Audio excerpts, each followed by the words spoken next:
All right. Good morning, everybody, or afternoon, depending on what part of the country you're in. I'm in LA, so it's 9 a.m. My name is Emily Anderson. I'm the founder of Mom Crew. I am really excited for today's talk because sleep is a topic on, I think, every single mom's mind, whether you sleep trained or didn't, or it's going well or it's not going well. There's always hiccups and there's always phases and ups and downs. So, I'm sure there's a lot that all of us can learn, and hopefully it'll be super helpful to any of you who are really struggling right now with sleep. So the talk is being recorded. So if you do need to step away for any moment, like you have a child who woke up prematurely from a nap or is, just having a hard time behind you, no worries, you can review it later. If you just joined, please introduce yourself in the chat. You can just say, how old your kids are, where you live, what's happening with sleep in your life right now. And if there's any particular things you're hoping to cover today or questions you have, just add them to the chat as they come up for you. And we will try to get to as many questions as we can. I know we have about 200 people registered today, so we'll do our best with that. I myself have 2 kids, 4.5 and 2. I did sleep train both of them when they were 4 months old, and I've focused a lot on sleep, so they're pretty good sleepers, but I'm sure there's always tips that I can learn too. So I'm really excited with that to turn it over to Gretchen from Vivvi, and she will be introducing our sleep specialist. Thank you as always. Whoop.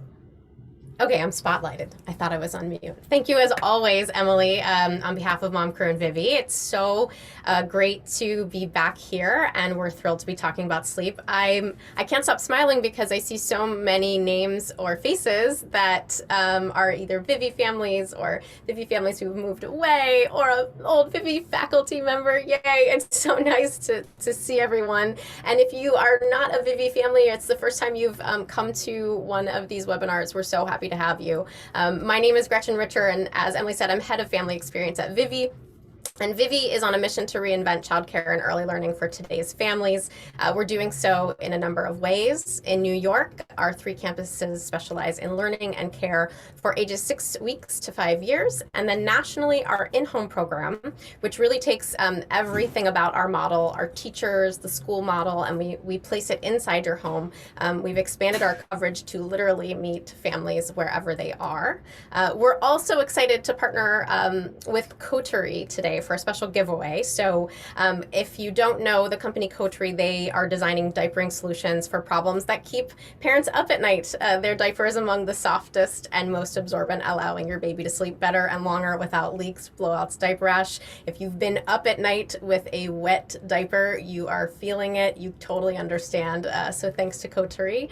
So everyone will get a discount code in our follow-up email, and those who have been are here physically today will be entered in a raffle for 1 month of free diapers. And though my 4-year-old is out of diapers, it's something that I'm going to be jealous of whoever gets that.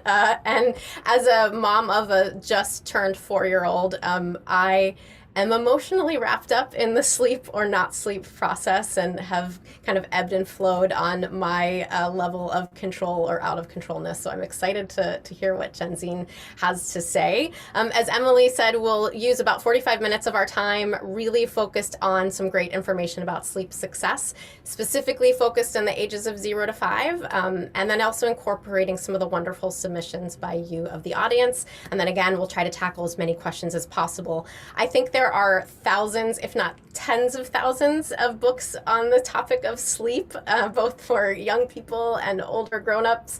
We could talk about this subject for hours.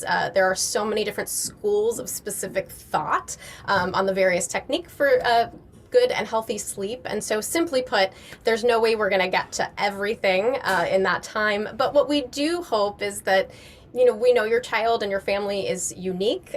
We hope you take away one practical, applicable tool that'll help you and your family develop better sleep habits. Even if it's just one small takeaway, we're gonna give you a lot of great information and hope that you can have a win for the night. We're so very lucky to have Jensine Rich as our resident expert for today's webinar. She is a pediatric sleep consultant and early childhood specialist. And Jensine, I'd love for you to just share any info about who you are and what you do that would help connect to the audience. And then I'm going to turn it over to you to jump into the content. Sure. I'm going to start by saying that I also have a 2 and a 4-year-old. So you may hear them in the background because that is just the life of a mom. So yes, it's very, very real over here. I started with children in early intervention, doing home visits, and then I switched into becoming a pediatric sleep consultant when my younger son was born.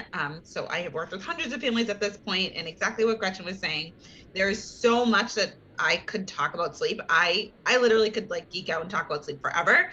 So I'm going to do my best to help as many people as I possibly can during this workshop today, but just know if you do have more personal questions or if you're just really needing some individual support, I believe that there's options listed. The website is listed at the very end. So just know that that is something that we can always discuss more. The conversation can continue after this, which is great. Well, I'm going to take a minute and share my screen very quickly to pop up some informational slides, and then we will get going. So Jensine, I know we've got a lot to cover today. We're going to start with creating a sleep environment. And then I love how you've broken it down, really talking about newborn sleep into infant and toddler sleep, and then older toddler and preschool sleep. So really kind of going through all of the age groups. And then we'll really think about any questions that you might have afterwards. Sound good? Sounds great. All right, so officially over to you. Perfect, thank you. So yes. Newborn, so there we go. Oh, yeah, sorry. There we go. Always jumpy on this. So one of the big questions that a lot of families ask me, and I actually believe I saw it in the chat as people were coming in, was somebody asked, is it too late? I think they had maybe a 2.5 or 3-year-old, and they asked, is it too late to make changes to their sleep? So it is never too late to make changes to your little one's sleep. If you at 45 decided that you wanted to run a marathon, it's not too late for you to do that. You can just start the training. It might be a little bit more difficult than if you were 18, but it is super, super possible. And it's the same thing with your little one. How babies sleep is really a combination of nature and nurture. So nature, this is how your little one just comes into the world. Some babies are born and they are sleeping through the night at 3 weeks and they never look back. That's wonderful if you have that child, but if you do not have that child, it doesn't mean that you can never get great sleep. That's where the nurture piece comes in. So you can help facilitate those sleep skills. Maybe your little one isn't so great at motor development. They need a little push. They need help from a PT or an OT. That is perfectly fine. Same thing with sleep. They just need a little boost with their sleep skills and maybe finding the perfect schedule for them, perfect awake windows, things like that. So just know the 2 biggest things, if you literally take nothing else out of today, that you can always change your child's sleep habits, and their sleep habits are no reflection of you or your child as a person. Some children are great sleepers, some children are not. That is okay.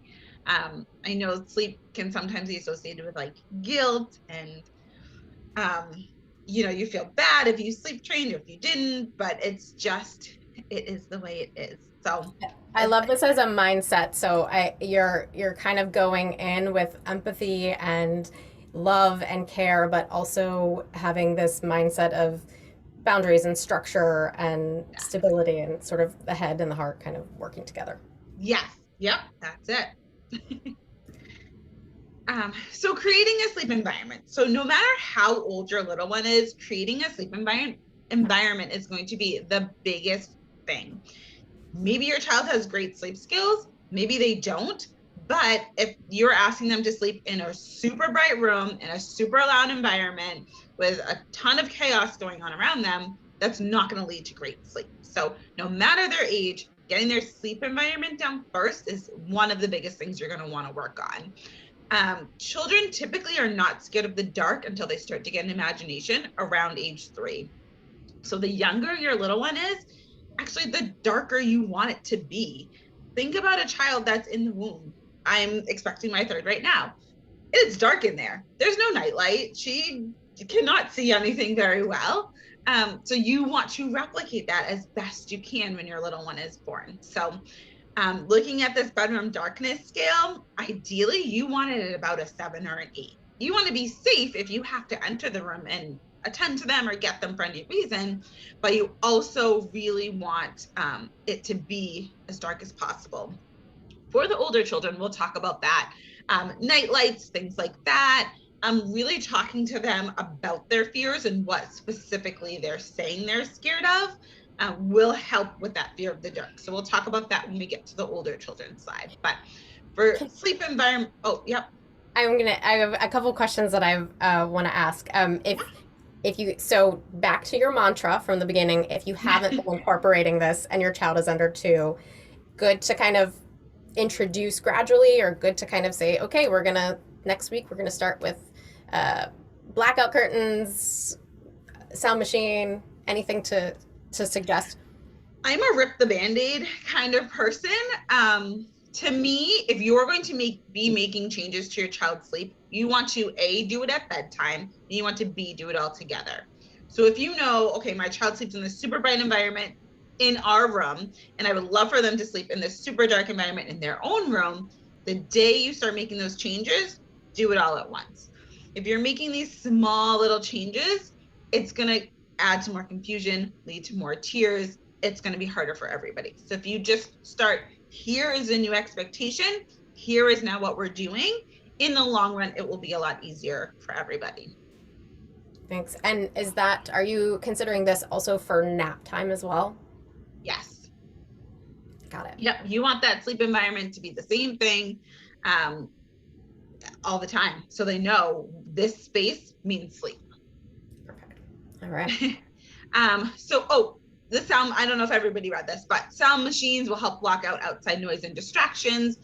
Thinking about where you put the sound machine, you may want to position it wherever the noise is coming from. So we have really creaky stairs. So I put our sound machine one in the hallway. We have 3.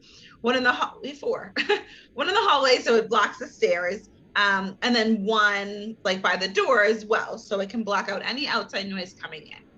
Ideal temperature, you really want it between 68 and 72 degrees. You want it to be on the cooler side for sleep, but also kind of take into account your little one. Do they run really hot? Do they run really cold? Adjust it as needed. And then again, the darkness. You want it as dark as possible.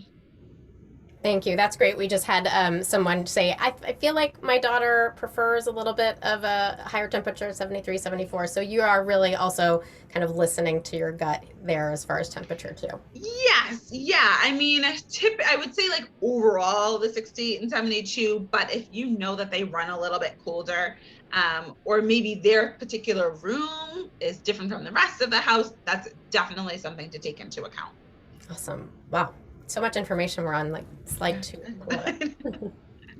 All right, I'll jump ahead. So, newborn sleep. So newborn sleep a lot. I saw a couple of people, one was expecting like a 5-week-old maybe. There were a couple of people that had newborns, and this would be, I would count a newborn from 12 weeks and younger.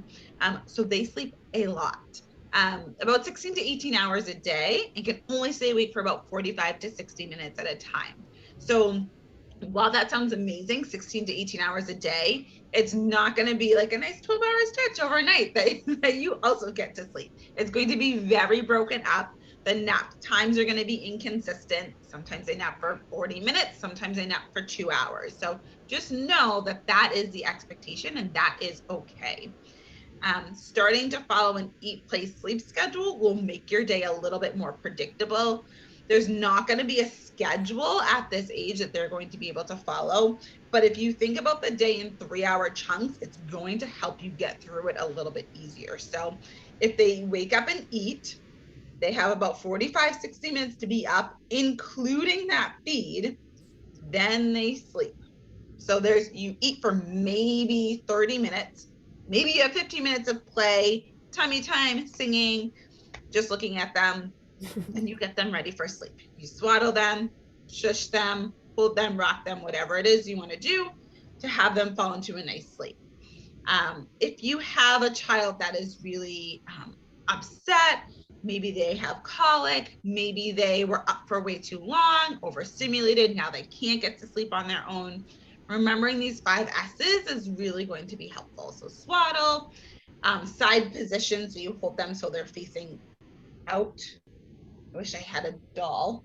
So if their head is right here, their eyes are looking out towards their environment. Shushing, swinging, and sucking. So that would be on a pacifier, on a finger. If possibly they need another feed, either breast or bottle. So those 5 things are really going to help them kind of come back into themselves, stop that overstimulation, and be able to get to sleep. Swaddles are huge in helping newborns sleep. I always have families come to me and say, my little one didn't like to be swaddled. I always say back, I think you just didn't find the right swaddle or the right position for the swaddle. So some children like to be swaddled with their arms up, with their arms down. They like the Velcro ones. They like the ones that are a swaddle blanket. So it's really something that's trial and error. But again, thinking back to the womb, they don't have a lot of space in there. They sleep best when they're curled up and nice and tight. So you want to replicate that to help them calm and to feel secure. You can start a bedtime routine literally from the day you come home. For my second son, I was a sleep consultant. So we started bedtime. We got home from the hospital maybe 4 o'clock. I put him to bed at about 9 o'clock that night. So it's bare bones. It is not a bedtime routine. If you have a 2-year-old and a newborn, those bedtime routines are going to look different.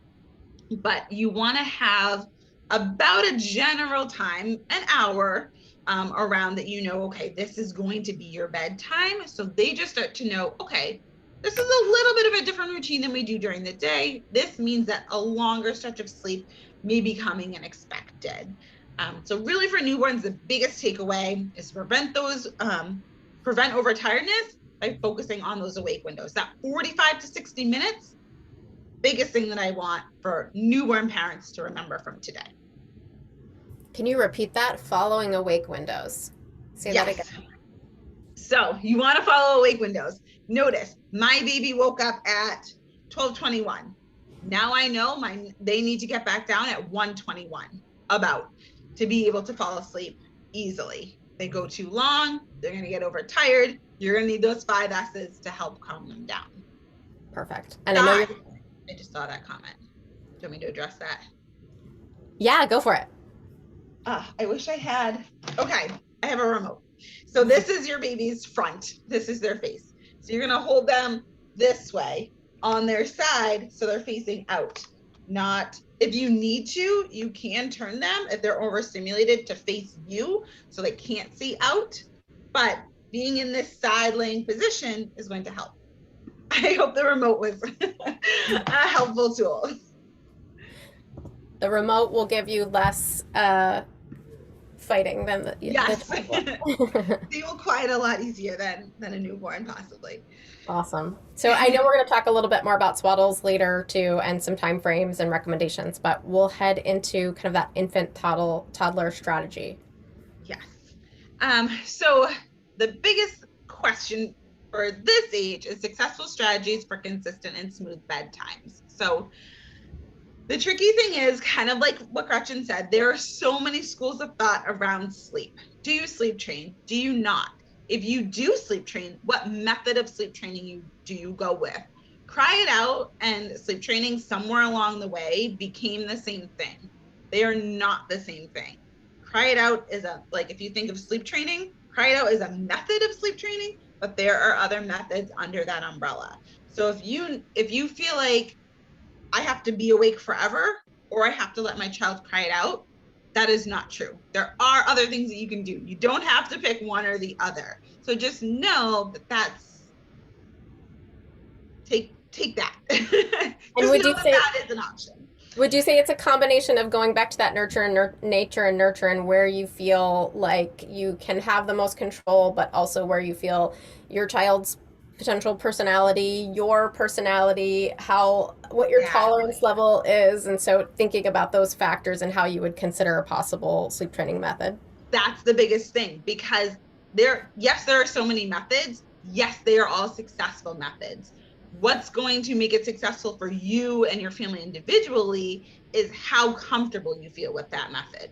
If somebody is telling you you have to do cry it out and you really don't want to do it, but you do it just because somebody is telling you to do it, it's not going to work for you because you're really not invested. It doesn't feel good to you. It feels icky. It's not going to work out. But if you find a method, wow, this sounds really good, I can be consistent with this and be successful, that's what's going to make the change for you. So just know, do some research, find something that's going to be successful for your family that you feel good about based on your particular parenting strategies. Some families have no problem with cry it out and crying. Some families are like, I don't want my child to, shed one tear. So you got to find out where you are on that scale and find a method that follows that feeling for you. Thank you. Yeah. So again, wake ups are going to have to do with bedtime. So those consistent and smooth bedtimes are going to impact your night wake ups. So however your child initially falls asleep at bedtime is what they're going to be looking for when they wake overnight. If you nurse, bottle feed, rock, walk, drive, anything like that, your child to sleep initially, anytime they wake up at the end of a sleep cycle, that's what they're going to be looking for again. So this is not like, yes, you have to sleep train, no, don't sleep train. This is just telling you the science behind why your child may be waking up so often. If you fall asleep in your bed and you wake up in your kitchen, you're going to be alarmed. You're going to be a little bit nervous. You're going to wonder how you got there. If your baby falls asleep, nursing, rocking, whatever it may be, they're going to wake up confused, nervous, a little scared because they're in a different environment than when they initially fell asleep. So just know that is the reasoning behind why your child may be waking up so much. I know somebody had said that they had a question about schedules. That was in the chat. So here are some sample schedules for a 3 to 6 month old. They would be on 3 naps. 6 to 12 month old would be on 2 naps, and 2 to 24 months, they're going to be on 1 nap right around lunchtime. About 24 months, 2 years old, they're going to move that nap closer to 1 instead of 12:30. Do you have any thoughts? I think there was something that popped up in the chat about how to potentially incrementally decrease or increase either timings of naps or timings of bedtime. Yes. From a schedule perspective. So are you saying to shift the schedule or to like make a nap longer? Oh, I was thinking about the second one, but okay. if you could answer both, then that's perfect. Yes. So to shift a schedule, depending on what's going on and the age of, so if your bedtime is at 11 o'clock and you want it to be at 7, that's just going to be like a big schedule shift, because they're probably like taking a nap around that time and you would just want that to be a bedtime instead of a nap. For short naps, however it's going to be like working on those independent sleep skills at the beginning of the nap. That will help them learn to link the sleep skills in the middle of the nap. So as a child is learning independent sleep skills, every time they wake up, they're going to have to practice them again. So giving them a little time and space if they wake up early to figure out those skills, starting again at square one to get themselves back to sleep, will be really helpful.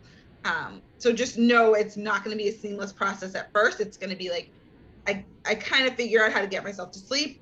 I sleep for 1 sleep cycle, about 30, 45 minutes. I wake up again, have to figure out how to get myself back down to sleep again. Then I can sleep another sleep cycle. It will get more seamless, but just knowing, however, like working on those independent sleep skills at the beginning of the nap or at bedtime is going to help the sleep to follow. Thank you. I hope that answered. This video, I don't know if it's very short. It's maybe a minute.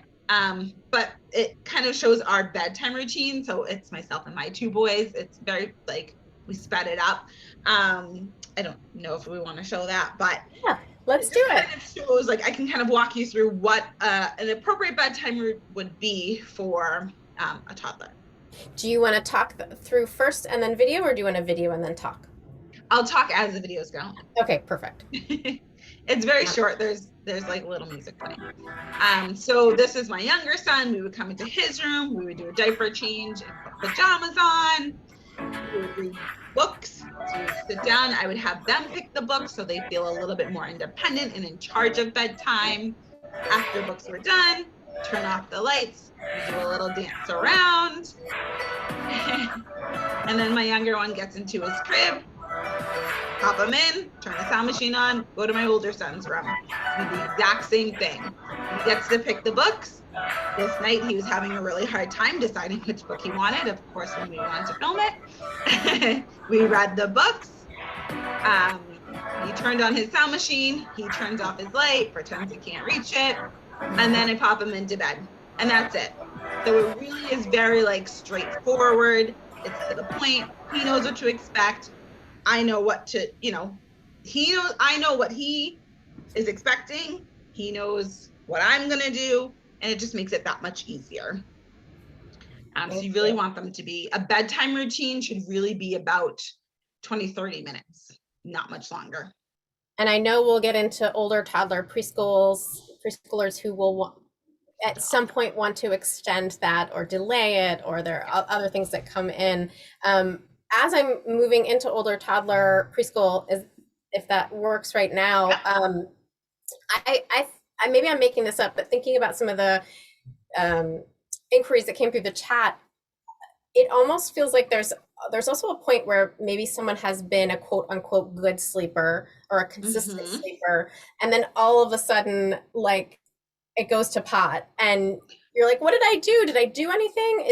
Do you see an age transition or a specific time that's consistently when, like, they've reached older toddlerdom, maybe after 12 months, that it just kind of falls apart? Or am I speaking for personal history? No, it's going to depend on the child and like family circumstances, if they get sick. So generally, newborns have 2 stages of sleep, basically like awake and asleep. When they hit that 4-month regression, which I don't like the word regression because it's actually like a good thing and it's progress in how they're developing, they now reach 4 stages of sleep. So as they go through that 4-month regression, they're figuring out these extra 2 cycles. What does this mean? How do I get myself back to sleep? There's a lot lighter stage of sleep that they have to work through to get back to sleep. So that's why they're waking up every 2 hours. From there, the 4-month regression is really the only one that I recognize as like, this is a big developmental change to sleep. Other than that, no developmental changes to sleep happen because that just continues until you're an adult. There are other things that come up though, as a child is starting to roll, crawl, sit up, pull to stand, walk. Those kinds of things do impact sleep, but they shouldn't have a huge negative impact to sleep. Your child is going to want to practice their new skills as often as they can. So you may wake up at 2 a.m., your child cruising back and forth in their crib or just babbling to themselves. But if they have great independent sleep skills, they'll be able to get themselves back to sleep. So you don't have to worry like, oh, they're not getting enough sleep because they're up at night and they're doing all of these things. Nope, that's just the way their brain works. They're figuring things out. Once they really get good at it, and it's kind of like old news, I know how to walk, I don't need to practice this now, they'll stop those night wakings. So just know if your child is content and happy and practicing new skills, even if it's not at the best time, that's okay. We can't make them sleep. So you just kind of, let that go. Illness, teething, I don't really count. Illness is definitely a big one, but as these things, like new things ebb and flow, as they become an older toddler and they're just more curious about their world, they want a boundary push, which is so natural at any point during the day, but especially at bedtime. Parents can be a little more like, I want to get you into bed. So maybe your fuse is a little bit shorter. Maybe you just like you're exhausted from the day and you just want them to go in. So you may like give in a little bit more, or have some inconsistent boundaries around bedtime. They're going to kind of see that and want to toe the line a little bit more. So the more that you just have these expectations, they know, yes, this is what we can do. Yes, this is what I cannot do. It will make things go a lot smoother.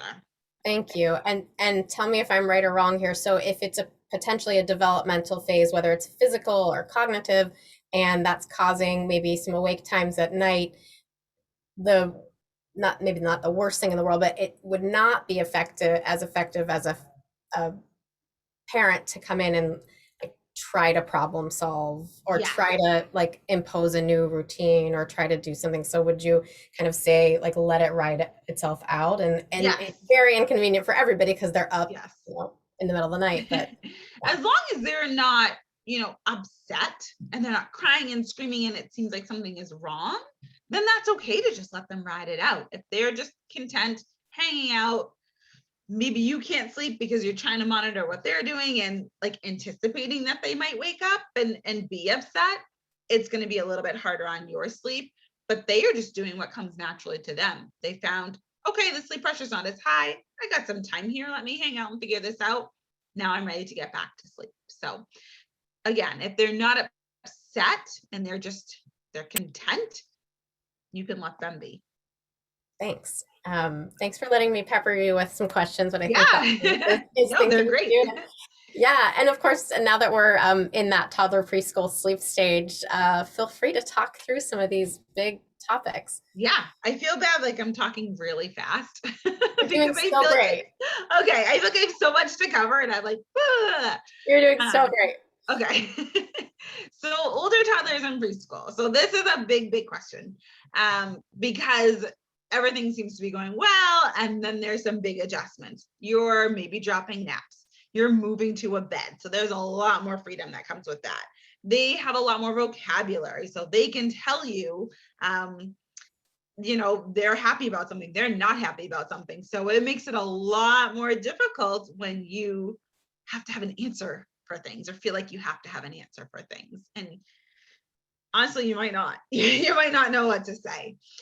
So nap transitions at this age, somewhere between the ages of 3 and 5, children will drop their naps. It really depends on the child. It depends on where they are, if they're at childcare. Maybe a nap is still offered, but they're just resting on their mats. If overnight sleep is being affected, this is the age where you want to pull back on those naps. So you can, request to your teacher or just think to yourself, okay, night times are becoming a lot harder. Bedtime routine is a lot longer. They're waking up a lot earlier, but they're taking a 2.5-hour nap during the middle of the day. Okay, I need to look at this nap, maybe take some of that sleep out so we can preserve some of that nighttime sleep. So if you're noticing that bedtimes are a little bit long, but they're still taking a pretty solid nap, take some of that nap, cap that. It depends on the child, maybe an hour, maybe an hour and a half, depending on how long the nap is currently. Moving to a toddler bed. So 2.5, I say 2.5, wait until as long as you possibly can. College, like as long as you can go with them in a crib, that is ideal. It's going to make that transition so much easier when they have the mental capacity to understand this invisible boundary of a bed. Before that, at 2, it's really hard for them to know, why can't I just get up? Like, there's an opening. I can just get up out of this bed and wander around wherever I want. So really waiting until they're at least 2.5, as long as you can stretch it, because that's going to make that transition so much easier. Once you do make that transition to a bed, again, like when I was talking about bedtime routine, make them a part of that. Let them pick their sheets. Let them decide maybe where the bed can go in the room. Let them, just be a part, be there as you're putting it together. Maybe they have, like, for my older son, for my 4-year-old, we just transitioned him to a twin bed. He had his little tools up in his room as my husband and my father were putting the bed together. So he felt really a part of that. And he was really, really excited when it was done. So as you're moving to that bed, just keep everything else the same. The routine is the same. The expectations are the same. At the time that you put them to bed is the same. That will make that transition as smooth as it can possibly be. Nighttime potty training, that is a whole other thing. Don't even touch it. Don't keep them in a pull-up or an overnight diaper or whatever it is until they are waking up dry and ready. I do not recommend doing like waking them up to go before you go to bed, having timers set for them to go overnight, anything like that, because you don't want to disrupt their natural sleep cycle. If they're waking up to go on their own and like either calling out for you or you have a potty in their room for them to use independently, perfect. But you don't want to wake them from their natural sleep cycle because it's going to make it really hard for them. They're going to start waking up at those times. You're probably going to bed about the same time every night. So they're going to go to bed about this. They're going to wake up around the same time every night, and it's actually going to cause them to sleep worse than it would. So just leave them in a pull-up or overnight diaper until they are waking up dry consistently. Waking overnight, I just saw something pop into the chat. We can talk about nightmares versus night terrors. I think that was kind of what the question was asking. So there's a couple of different things, if it's just a nightmare, if it's a night terror, or if they're just waking up overnight. So a nightmare is going to be something they're dreaming, they saw something scary or frightening to them. When they wake up, they're going to be upset, they're going to be crying, they're going to acknowledge when you come into the room and want some comfort from you.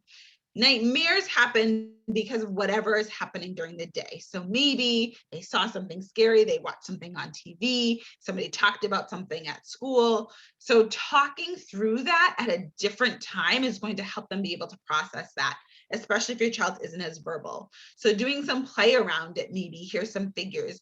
Oh, I saw a scary ghost, and oh, ghosts aren't real, whatever it is. So not in the moment so much, but another time if they're frequently waking up and talking about the same thing that they're scared of. Even turning off the lights in your child's room, laying in their bed or where they sleep, and take a look around. Is a nightlight that you have creating a shadow on a wall that looks weird? Is there something in the corner that maybe when it's dark looks completely different? So just take note of the room and what could be something potentially scary that you're like, wow, okay, I never noticed that, but that looks a little bit frightening at night. Night terrors come where your child is not aware of what is happening. So they wake up, they're maybe upset, screaming, but when you go in to try to comfort them, they do not know you're there. They're still asleep. Those your child does not remember. When you are able to rouse them and wake them up, they're not going to know why you're there. They're not going to remember that. Night terrors come from overtiredness. So as your child may be dropping naps, maybe their bedtime is a little bit too late for them, maybe they wake up a little bit too early in the morning. As you get their individual sleep needs, that's what's going to make the difference for the night terrors. So maybe start to think about moving their bedtime up a little bit sooner. If they dropped a nap, maybe you need like a little 30-minute cat nap in the middle of the day, something like that. Or if you notice, okay, on the days that they need a nap, but we skip nap because we're out all weekend and it just didn't happen. Those are the nights that they have the night terrors, kind of start to, if they have them frequently, start to monitor and just keep track. It happened on Saturday. This is what we did on Saturday. Didn't happen again until Wednesday. This is what we did on Wednesday, just so you can see if there's a pattern going on. And then general overnight wakings are going to be more related to bedtime. So again, thinking about how your child fell asleep.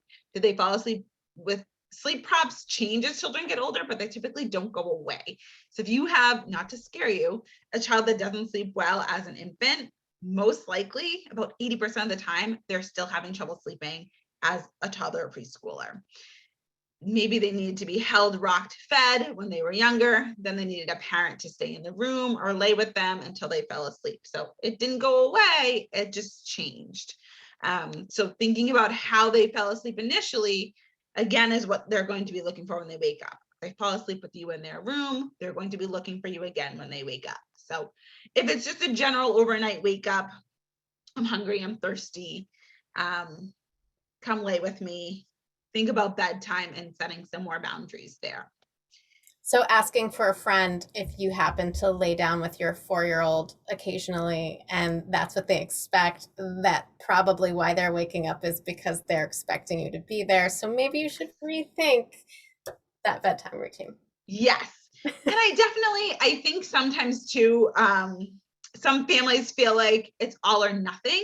Like, I don't want it to feel like robotic or like, here's your bed, and then you put them in bed and walk away. And like, it's cold, you know, you can have those snuggle times. You can enjoy that bedtime with your little one. You want this to be a wind down, relaxing part of the day. So still do those snuggles, still have that like extra 2 minutes of let's just lay down and talk about your bed. But then you go to sleep on your own. So, you know that you don't have to get rid of everything, and it doesn't have to feel so like just cold and get in your bed and don't talk.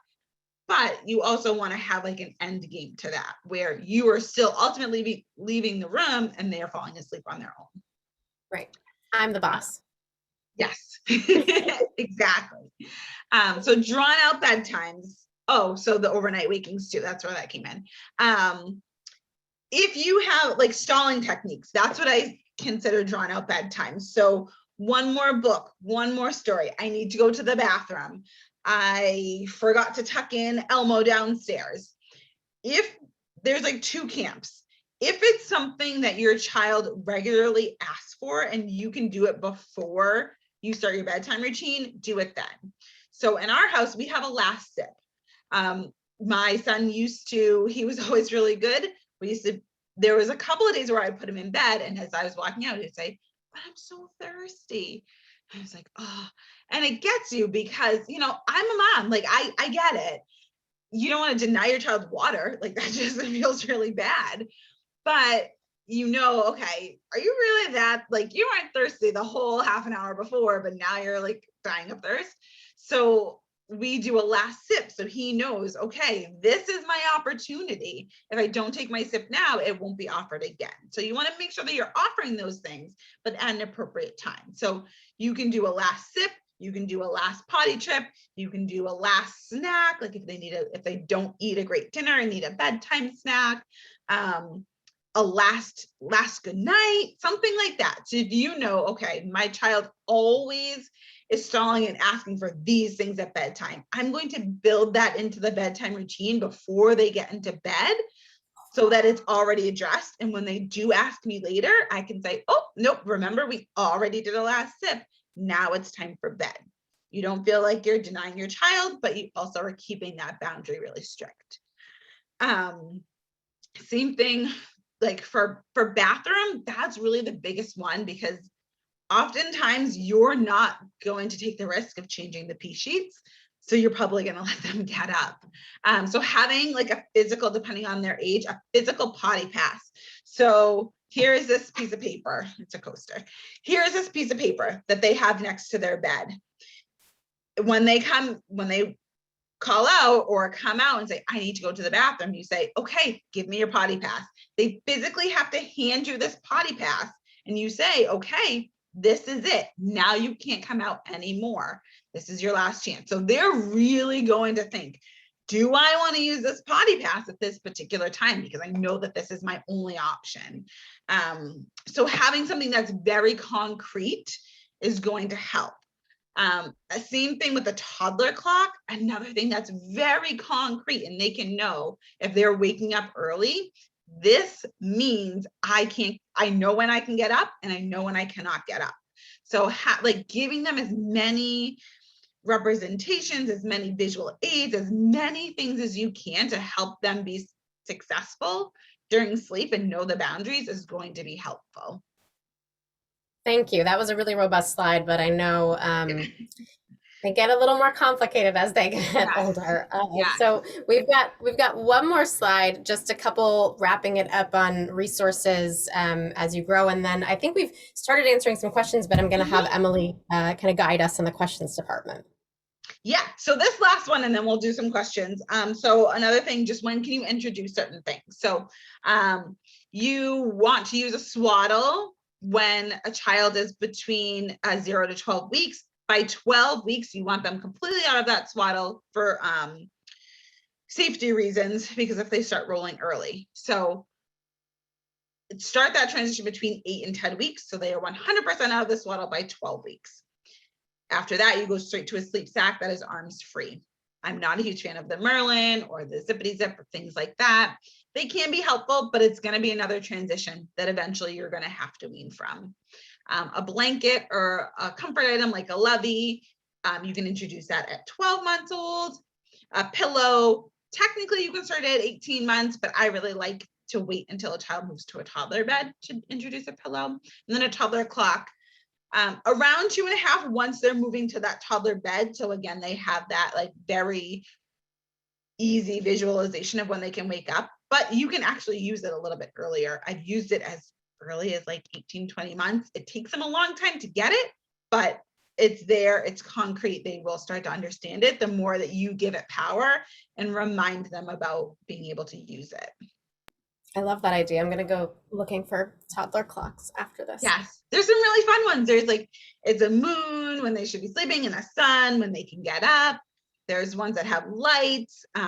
You can just get like a regular digital clock. Put some tape over the minutes, so it just shows the hours. You talk about Magic 7. Magic 7 is when you go to bed. Magic 7 is when you wake up. Very easy. Love it. Amazing. Well, there's so much information here that I know at least I'm walking away with some takeaways. Emily, you've been combing the chat and wondering if you have a couple that you want to come back to before I jump out, and I can actually stop sharing, so that we can see each other. Thank you. Yeah, that was amazing. There was so much information in there.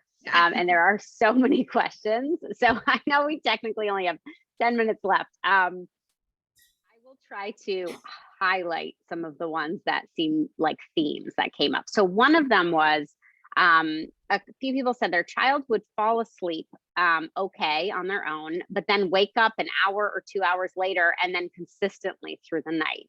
And I know you talked about how that could be because of bedtime or because of overall sleep. Do you have any specific tips for that kind of situation? Yes. So typically if a child is waking about two hours or less from bedtime, it tells me that they're overtired. So maybe they need a nap transition. Maybe they're ready to like move up to the next, to like drop a nap. Maybe the awake window between the last nap and bedtime is too long. There could be a lot of different reasons for it, but most likely it's because they're overtired. Then when they wake up, they're overtired, but they can't, like, their system is so out of whack, they can't relax themselves down. So they just keep waking themselves up and it's like dysregulated state. So getting them down a little bit earlier to help that overtiredness. Got it. Thank you. And then there were a couple questions on people who had co-slept and were trying to stop doing that and transition their child to their own bed. I think I saw one as young as 20 months, one, more toddler, like slightly older toddler age.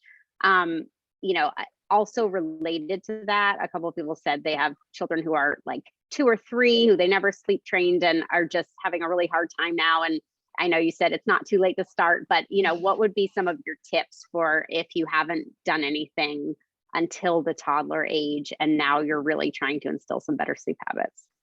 Yeah, it's funny because a lot of parents will say like, yes, you're giving us the strategies to sleep train our little one, but it's really like sleep training me. Because it's not going to be easy. Your little one has had 20 months plus of always doing the exact same thing. So on one random night, when you kind of change things around, it's going to be difficult for them. They're not going to know things are changing. They're not going to know the new expectations. So they could fight pretty hard, to kind of get back to their normal routine. So just remembering, like, sitting down, if you have a partner or a spouse or another caregiver that's there helping you, sitting down with them and saying, okay, this is why we want to make these changes. This is the changes I want to see for our family. This is why I want to see that change for our family. That's going to help you in those tough moments when you're really kind of having to push through to make that change and, like, get over that hump. The first night that you're instituting any change, I'm not going to lie, it's not going to be the most fun night of your life. Like, it's going to be, not so great. So just remembering why you're doing it, what the goal is, how it will impact your entire family is going to make it feel worth it. Mm-hmm. Thank you. Now, there are a few questions on weaning, from pacifier, from a bottle, from breastfeeding, like nursing to sleep. I don't know if that's totally within your wheelhouse, or, if some of those questions are more for lactation consultant, but if you have any tips that you could share, that would be great. Yeah.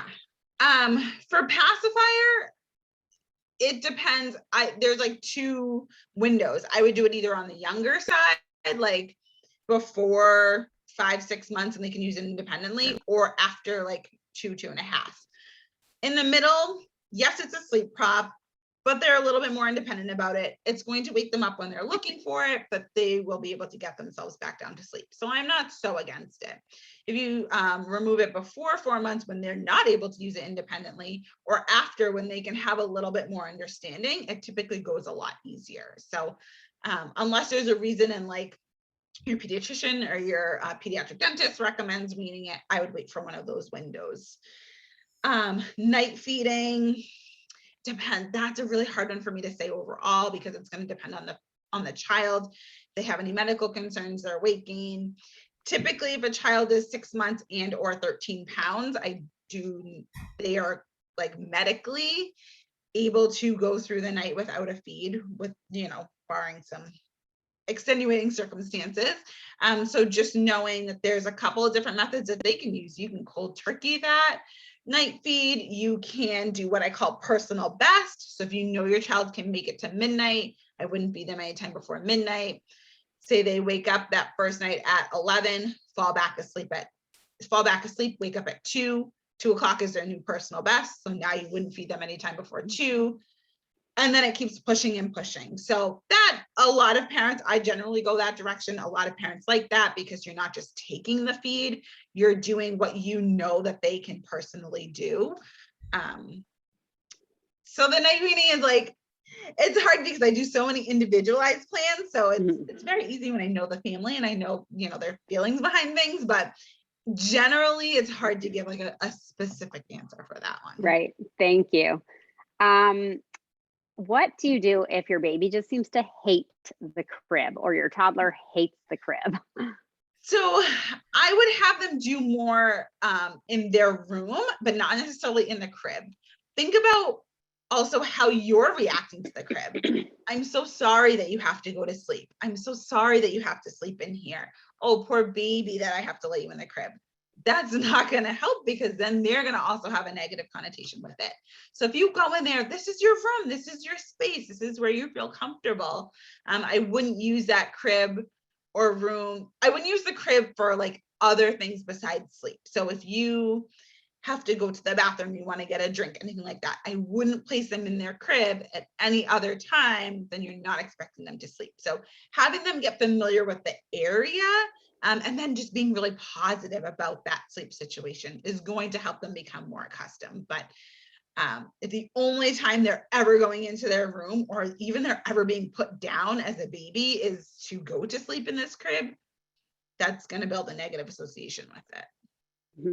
What about trying to make the crib fun? Like, I was just thinking, one time my daughter put a bunch of stuffed animals into my son's crib. He has always been a good sleeper, so maybe this isn't a helpful example, but he loved it so much. Like, he literally didn't want to get out of his crib. And even in the morning, he would not want to get out. And he would just ask for, stuffed animals and books in there and hang out. Like, do you think that could be helpful to try to like get some positive associations or not necessarily?